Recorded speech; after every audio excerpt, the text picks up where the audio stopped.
শুক্রবার সকাল 7:30 ঢাকা সিলেট মহাসড়কের ওসমানীনগর উপজেলার কাশিকাপন এলাকায় পৃথিবী যেন এক মুহূর্তের জন্যই থেমে গেল। সিলেটের দিকে যাচ্ছিল বেঙ্গল পরিবহনের একটি বাস, উল্টো দিক থেকে ঢাকার উদ্দেশ্যে ছুটছিল ইউনিক পরিবহনের আরেকটি বাস।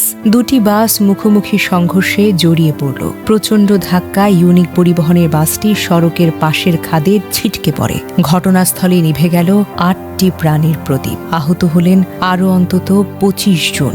নিহত 8 জনের মধ্যে একজন হলেন এক তরুণী, নাম তার পেহেলি। কিশোরগঞ্জের ভৈরব উপজেলার মেয়ে, বাউল গানের শিল্পী, যিনি হবিগঞ্জ সহ দেশের প্রত্যন্ত অঞ্চলে গান গেয়ে জীবিকা নির্বাহ করতেন।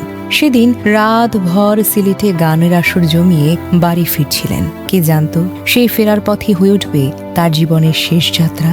যে বাসে তিনি উঠেছিলেন সেই বাসই তার জীবনের ইতি। কখনো কল্পনাও করেননি তিনি বা অন্যরাও যে এই বাসই হবে তার জীবনের শেষ বাহন। দুর্ঘটনার ভিডিও ছড়িয়ে পড়েছে সারা দেশে। চোখের সামনে দুটি বাসের ভয়াবহ সংঘর্ষ, তারপর একটিকে খাদে পড়তে দেখে মানুষ তো স্তব্ধ হয়ে গেছে। অনেকেই কেঁদেছেন, অনেকেই নিস্তব্ধ হয়ে গেছেন। প্রত্যক্ষদর্শীদের দাবি, ঢাকাগামী বেঙ্গল পরিবহনের একটি বাস একটি পিকআপ ভ্যানকে পাশ কাটাতে গিয়ে বিপরীত দিক থেকে আসা সিলেটগামী ইউনিক পরিবহনের বাসের সঙ্গে মুখোমুখিভাবে সংঘর্ষ হয়। সামাজিক যোগাযোগ মাধ্যমে ছড়িয়ে পড়া একটি ভিডিওতে উদ্ধার কাজে সহযোগিতা করা এক প্রত্যক্ষদর্শী বলেন, সকালে ভাইয়ের ডাকে ঘুম থেকে উঠি, পরে শুনি গাড়ি দুর্ঘটনা হয়েছে। ঘটনাস্থলে এসে দেখি দুই বাসের সংঘর্ষ হয়েছে। দুটি বাসই দ্রুত গতিতে চলছিল। বেঙ্গল পরিবহনের বাসটির পাশে একটি পিকআপ ছিল।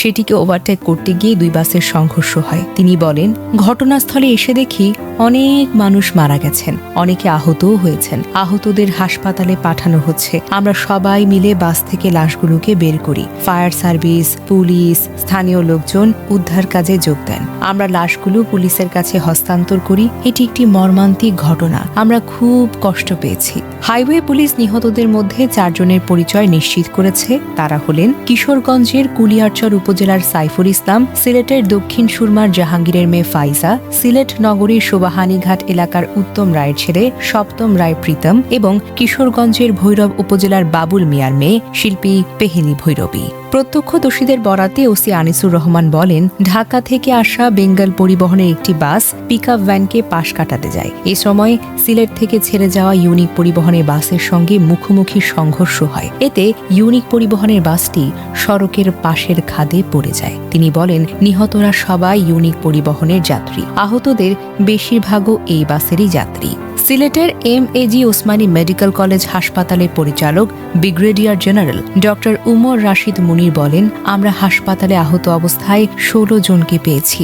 তাদের মধ্যে 2 জনকে মৃত বলে ঘোষণা করা হয়েছে। বাকি 14 জনের মধ্যে 2 জনের শারীরিক অবস্থা আশঙ্কাজনক। আইসিইউতে তাদেরকে চিকিৎসা দেওয়া হচ্ছে। এদিকে পেহেলির মতো একজন তরুণী শিল্পী, যিনি সুর দিয়ে মানুষের মন জয় করতেন, তিনি আজ আর আমাদের মধ্যে নেই। জীবনের পথে মানুষ মাত্রই ভুল করে। তার জীবনে হয়তো কিছু ভুল ত্রুটি ছিল, কিন্তু মহান আল্লাহ নিশ্চয়ই তার সব ভুল ক্ষমা সুন্দর দৃষ্টিতেই দেখবেন। এ অকাল মৃত্যুতে গভীর শোক জানাই। শোকাহত পরিবারের প্রতি রইল গভীর সমবেদনা।